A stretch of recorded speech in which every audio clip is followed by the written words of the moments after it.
A Isabela Dota é a nossa repórter. Acompanhou ontem o júri. E essa reportagem você vai acompanhar também agora na tela do Tribunal do Povo. Bom lembrar que ela acompanhou antes de sair a sentença. Ou seja, estava acontecendo o julgamento, nossa equipe estava lá. Faz o seguinte, ô Jair Quemuleira, vem comigo, enche a tela aqui. É a informação que vem chegando no Tribunal do Povo. Fabiano Paulo Felisbino e Tânia da Silva Bonetti são padrasto e mãe de Luna. Eles estiveram no júri popular que decidia o destino deles depois de terem matado Luna Bonetti Gonçalves, de 11 anos, em abril de 2022. O júri durou mais de 12 horas. Durante este julgamento, o laudo do médico legista foi lido pela promotoria, momento que foi de muitas emoções entre os familiares da vítima.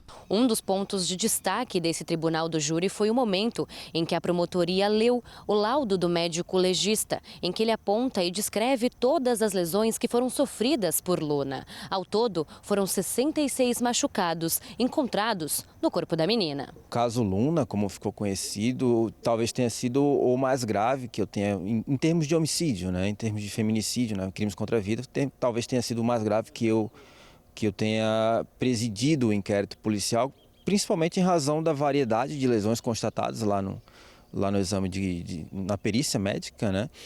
E em razão da vítima, uma criança de 11 anos, que a gente não consegue imaginar o porquê uma criança de 11 anos ter sofrido algo tão grave, e ainda das pessoas em quem ela mais confiava, né? Durante o júri foi relembrada a história da menina Luna, que, segundo a promotoria, não vivia como uma criança normal.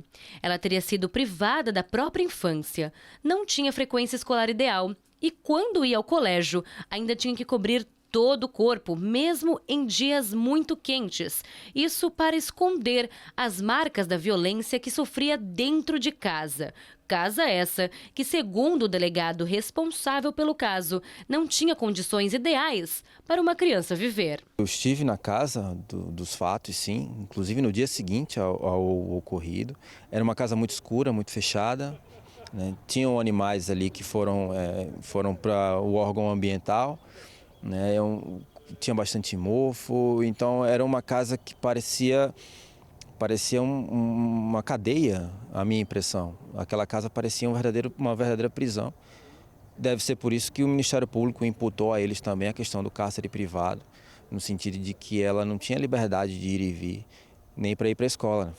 Antes de morrer, eu acho que tinha 15 dias, um mês que ela não ia para a escola. Foi dada a oportunidade da Defensoria Pública, que estava na defesa da mãe de Luna, falar, porém preferiram por não utilizar esse espaço. Já o advogado de defesa do padrasto da menina negou a participação de Fabiano na morte da criança. Bom, da mesma forma, nós também vamos trabalhar a questão das agravantes. Nós entendemos que não houve cárcere privado, como dito. Tortura, da mesma forma, não houve. Há uma acusação de estupro de vulnerável que nós entendemos também que não há provas de que ela tenha ocorrido, e nós também iremos trabalhar com isso. Durante o tribunal do júri, um dos jurados teve que ser trocado. Isso por conta de uma publicação na internet que foi feita no perfil pessoal, falando sobre o caso lá no ano de 2022. Agora, as testemunhas, de 5 que iam ser escutadas durante o processo, apenas 2 foram ouvidas. Isso dado o falecimento de uma delas e a não localização de outras 2. O promotor responsável pelo caso explica quais os crimes os 2 réus foram indiciados. A nossa capitulação do homicídio, ele tem pelo menos 4 agravantes, né? O motivo fútil, o motivo torpe, o meio cruel, e o recurso que dificultou, tornou impossível a defesa da vítima, além da vítima menor de idade, de 11 anos, e na condição de mulher, o que também agrava a pena.